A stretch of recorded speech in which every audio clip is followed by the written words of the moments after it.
Un agent de sécurité, pendant son service, découvre qu'une valise contient une bombe. L'homme est profondément choqué, mais la voix qui résonne dans son écouteur l'empêche de faire le moindre geste. Il ne peut que regarder l'autre partir. En réalité, ce matin-là, Jacques venait à peine de commencer son service, qu'une passagère se présente à lui, en disant avoir trouvé un écouteur. C'était à l'origine une situation banale. Mais lorsque Jacques la porte aux objets trouvés, il reçoit deux messages mystérieux. Jacques pense d'abord à une plaisanterie de collègue, mais dès qu'il met l'écouteur, les paroles de l'interlocuteur le plongent dans la panique.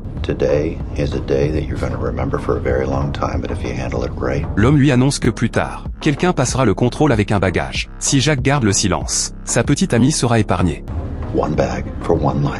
Pour le convaincre, l'homme s'introduit même chez lui, et connaît jusqu'au fait que sa petite amie est enceinte. Comprenant que la menace est réelle, Jacques parle avec l'inconnu, tout en alertant discrètement la police, sans se rendre compte que chacun de ses gestes est surveillé. L'homme le menace de raccrocher, en disant que sa petite amie est déjà dans le viseur. Jacques est plongé dans un profond dilemme. Il n'ose pas miser sur le vrai ou le faux, et finit par raccrocher, puis enferme son téléphone dans un casier. Mais Jacques n'abandonne pas pour autant. Il tente d'avertir ses collègues avec sa montre, mais se fait une nouvelle fois repérer. Il n'a d'autre choix que de ranger aussi la montre dans le casier. Jacques comprend alors qu'il est sous surveillance permanente. Il retourne à son poste, au moment où il reste là, perdu dans ses pensées.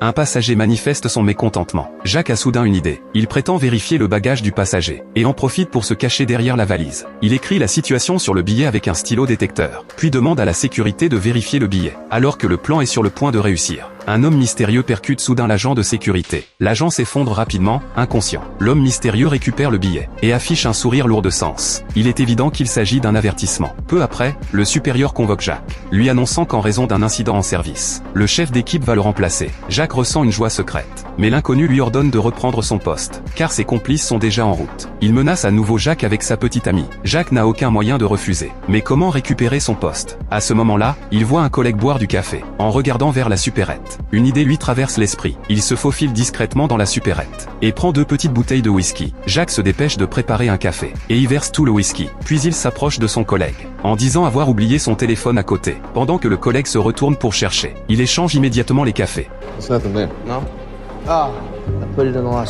L'homme mystérieux, voyant cela, se plaint auprès du personnel pour couvrir Jacques. Rapidement, le collègue est renvoyé sur le champ, pour avoir bu de l'alcool pendant le service. Jacques reprend alors son poste de contrôle. Peu après, le personnage clé apparaît enfin. Il pose la valise sur le tapis de contrôle. Et c'est alors que se produit la scène du début. Bien que le système déclenche sans cesse des alertes, Jacques n'ose absolument pas l'interroger.